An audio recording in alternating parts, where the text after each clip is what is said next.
For the first time since 1998, TCU will not have Gary Patterson on the sidelines. So now the question is whether or not the new head coach in Sonny Dykes can carry on the nearly 25-year legacy that Patterson left behind. So welcome back to the Gridiron Expert, guys. Ready to break down, predict, analyze TCU's schedule and record for this upcoming college football season. A very interesting season for TCU because we really don't know what to expect from the Horned Frogs. We don't know what to expect out of Sonny Dykes in year one. You take a look at the numbers, guys. Again, brought to you by College Football Encyclopedia. The Horned Frogs went 5-7 last year. They haven't been to a bowl game since 2018. Yes, we know they should have gone in 2020, but their bowl game was canceled due to COVID. But no bowl game since 2018. So Patterson started to fall off a little bit over these last few years. And you look at the numbers from last year, guys. They were 36 nationally offensively, which isn't bad, but they were 119th defensively. And that's what has to change for TCU going forward. Dykes is a great offensive mind. He's going to work wonders with either Max Duggan or Chandler Morris at quarterback. And whoever's got quarterback is going to have one of the best receivers in the conference in Quentin Johnston to throw to. But the defense is not Dykes' strong suit. Wasn't really that great at SMU. It might not be that great now. TCU does return 6 starters on that side of the ball, but they need major help up front on that defensive line, a unit that allowed nearly 225 rushing yards in 2021. It was 122nd in the nation.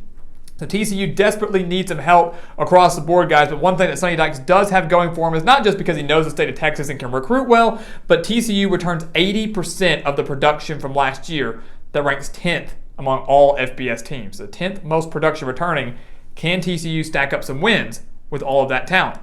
We take a look at their schedule, guys. We do think they start 2-0. We think they'll beat Colorado and they'll beat Tarleton State. Colorado obviously going to be the more difficult of the two. But the thing is, guys, the Buffaloes might be the worst team in the Pac-12 this year. At least that's what we think they are. We think they're going to be the worst team in the Pac-12 this year. They averaged only 18.8 points per game in 2021. They want to run the football, but they weren't even that good at running it last year. So if TCU can shut down the run, I really don't think Colorado can win the game through the air. And let's also keep in mind that the Buffaloes had the 98th ranked defense in the country last year. They just don't have the pieces to beat TCU despite the game being in Boulder. Will be a fun one on Friday night. It'll be close for about a half. TCU pulls away. Dykes is 1-0, 2-0 with a win over Tarleton State. The Horned Frogs unfortunately get a bye week in week 3, so they have to play 10 straight games to close the year. That's never ideal. And coming out of that bye week, though, they take on SMU, which was Sonny Dykes' team last year. Remember, TCU hired Sonny Dykes away from SMU. Last year, Sonny Dykes' SMU-led team beat TCU 42-34. So this is an interesting game, guys. Dykes returning to the Mustangs. I'm sure he's going to get welcomed with open arms and tons of cheers and a standing ovation, I'm sure. Right? But this is going to be a very, very fun game. If you like offense, this is the game for you. Two great offensive minds in Sonny Dykes and Rhett Lashley, the new head coach at SMU. Great quarterback play with whoever is starting for TCU and Tanner Mordecai at SMU. Neither team has a defense. At all. SMU was 124th against the pass last year. And that number right there is why we believe that TCU will win this game. Sonny Dykes obviously not wanting revenge over his former team. They didn't do him wrong. If anything, he did them wrong, but he took a better opportunity. But he's going to be motivated. TCU's going to be motivated to get their coach a win over his former team. And I think they're going to be able to exploit this poor SMU pass defense. And Joe Gillespie, guys, he is coming in as defensive coordinator for TCU and running a 3-3-5 scheme, one that did very well during his time at Tulsa and did very well against SMU teams led by Sonny Dykes. I think they're going to do just enough to beat the Mustangs on their home turf. TCU, guys, is 3-0 and maybe a top 25 team heading into Big 12 play against Oklahoma. This is where the schedule gets tough. Very, very tough. We start with the Oklahoma game, guys. They lost to the Sooners last year 52-31. I think this game's a little bit closer because the Horned Frogs get to host this game. They're riding high, a lot of momentum. But the thing is, guys, I don't see a 21-point swing. Sooners are still going to be too good. The defense is going to improve under Brent Venables. The offense is fantastic. Dylan Gabriel is going to light up a lot of these Big 12 defenses, and TCU will be no exception. So Oklahoma gets the win here, and then TCU travels to Kansas. And we said we don't see a 21-point swing coming for TCU in terms of beating Oklahoma. Last year, TCU only beat Kansas 31-28, and we do see a 3-point swing coming for Kansas over the Horned Frogs. And I'm sure all you TCU fans are going to hate me for this. Well, how can Kansas beat us, right? How did Kansas beat Texas, right? Any given Saturday. And here's the thing, guys. Kansas, by no means, is a Big 12 title contender. By no means, probably a bowl team this year. But they are improving. Last year, in their final 3 games, they beat Texas, lost to TCU by only 3 in Fort Worth, and then only lost to West Virginia by 6. They finished strong, despite going 1-2 in those 3 games. They now return 15 starters, including 9 on offense. And my logic, guys, if Kansas can almost beat TCU last year, they can beat them this year now with a slight home field advantage. I genuinely believe that because I think Lance Leipold is trending the Jayhawks in the right direction. So in an upset, Kansas is going to win a Big 12 game this year. They really are. And I think it's going to come, one of them at least, maybe 2, but one is going to come against TCU on October 8th. And we feel pretty good about that. So a little upset there. And then TCU, of course, will lose to Oklahoma State. Talk about point swings, guys. They fell to Oklahoma State 63-17 last year. There's not going to be a 46-point swing. I don't believe TCU has improved by 46 points. I don't believe Oklahoma State has gotten 46 points worse. Yes, the Horned Frogs get to host this game, but the Cowboys still return Spencer Sanders and a pretty loaded defense despite losing Malcolm Rodriguez and Jim Knowles. So this is still a team, guys, it's a Big 12 title contender, where right now we believe TCU is not. So the Horned Frogs, guys, a 3-0 start. They've now lost 3 straight games. They're 3-3. We do think they get above 500 with a home game win over Kansas State. Last year they They fell to the Wildcats 31-12, but they recognize they need to win this game, right? Recognize that if they want to try to go bowling with the schedule they've got coming up, they've got to win this game. And I think Sonny Dykes delivers. Because if you're Kansas State, you know that you've got to be multi-dimensional. They want to run the ball. They got to find a way to pass. TCU recognizes this. So I think TCU, that defensive line, shuts down the Kansas State run game, does enough to shut down that Kansas State run game, and forces Adrian Martinez to win the game through the air. Something that right now I'm not confident that he can do.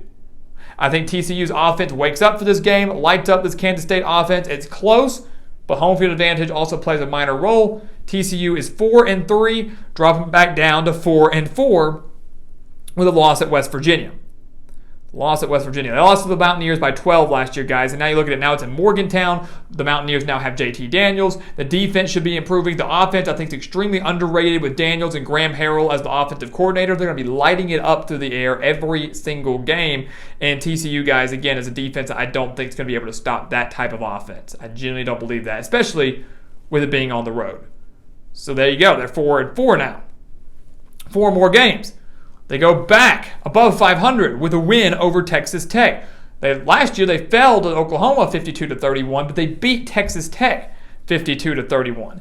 And again, I just don't see a 21-point swing here. I think TCU and Texas Tech are both very similar in the sense of we don't know what to expect from either team. Both teams should have pretty good offenses, but the defense is the major question mark here. So you've got, in my eyes, 2 relatively even teams, but I like TCU's offense a lot better. I like TCU's coaching situation a lot better, and I like TCU having home field advantage a lot better.